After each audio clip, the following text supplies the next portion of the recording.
from 2014.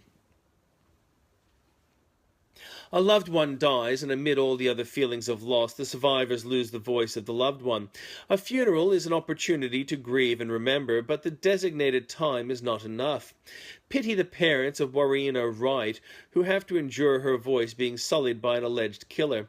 The alleged killer is pleading innocent, but has a recording of Warriena's final hours after she hooked up with the alleged killer for kinky sex.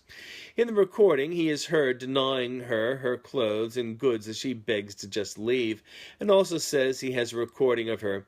She was drunk, humiliated, and finally she hears a threat that the alleged might not have understood the import of. He's not a good person. He lives his life hedonistically. But she had another life that was separate from the hookup she had walked into. And because she was drunk, because she was shamed, because she was fighting and compromised and tired, we don't know what happened to her. A fall from that balcony. Apparently, the alleged hasn't killed others before.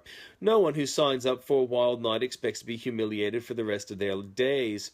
Her voice is gone, and all that remains is the self-serving, arrogant, sneering presence of the alleged, claiming he isn't guilty. Meanwhile, an explosion in upmarket University area Rozelle, and the husband of the dead mother, father of the dead baby, grieves. Their voices are gone too. There's no reason yet for the explosion, but the shop owner is no longer a suspect to the police. Any explanation will be a tragedy, but the community would like to know it wasn't a random occurrence. At least they don't have to endure the knowledge of a survivor who caused it but won't talk. A year on, with a new federal government and a hostile media which has wrongly cast the LNP leadership, is persisting despite all evidence. Channel 10 News this evening, in counterpoint to the Bolt report, marked the year as mixed for the government, and yet they would not have done the case if the ALP had better leadership, or if the new senators were aligned with those who voted for them. On the major issues of ending the people smuggling business, ending the tax on plant food, and ending the mining tax, the federal government have performed as promised. Further, they have a plan dealing with the debt crisis that has no alternative but much opposition. On the other hand, there is a stonewalling by a Senate that is self-serving. A desperate Palmer is looking for cash. A desperate Shorten is looking for the next election in the hopes he isn't noticed as being incompetent. Shorten has no policy he can point to, and is dangerously close to eliminating any policy on anything that is consistent with a vision which he will need to project, were he to win an election. It is known what Abbott stands for. It is not known what Shorten stands for, other than denial.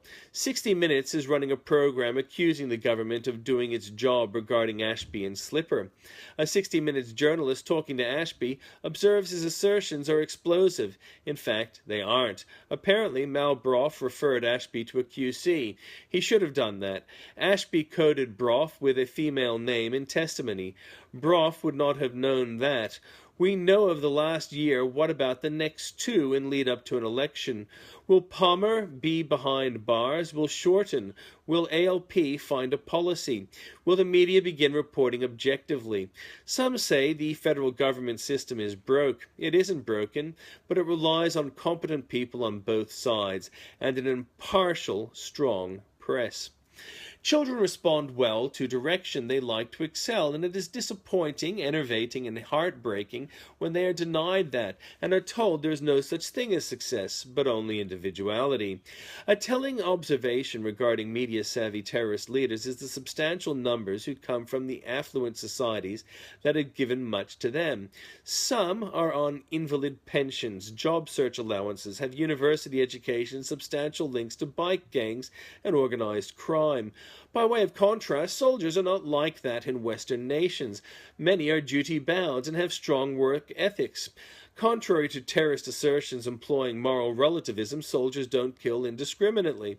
Accidents happen, but a soldier would get into trouble were they to behave as terrorists do.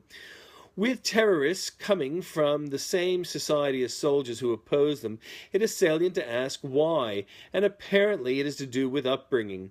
Without a good family showing right from wrong, things are left to schools. Only schools aren't doing their duty, but making it hard for students to see the way up. A bit like modern news media. Enter Secretary of State John Kerry calling out an appeal to Muslims, claiming a common enemy is global warming. Many Muslim peoples around the world are victims to terrorists calling themselves Muslim. Global warming might not look like that much of an enemy to them. A joke site has claimed children's cartoon Peppa Pig is offensive to Muslims, and some of the anti-Semitic audience have bought it. But what of global warming? It has become apparent that meteorological groups entrusted with data have misrepresented that data. The world has failed to warm for 19 years despite vast increases in plant food. It is time for Australia to drop the renewable energy target, which costs billions of dollars and does nothing for world temperature, but makes power more expensive. But the world has other smaller issues which are more important. Will Scotland break away from the United Kingdom? There'd be no advantages for doing so, unless they were to join with Ireland and Europe in a common market excluding England, but not Wales. Certain celebrities have had nude selfies hacked, and some portray the issue as if they are victims of the IS. Ebola crisis continues with Sierra Leone considering curfew and lockdown to isolate the infections.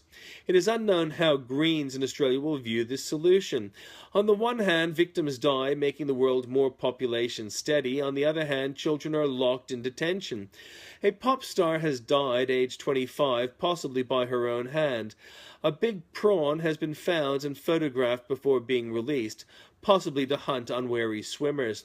West Australia barristers has found he can be found innocent by a court into the murder of his wife, just as Shorten has been found innocent of a rape allegation, but nobody wants to shake his hand. Even so, when arrested, it is wise not to resist, as a knife wielder found when being arrested in Canada.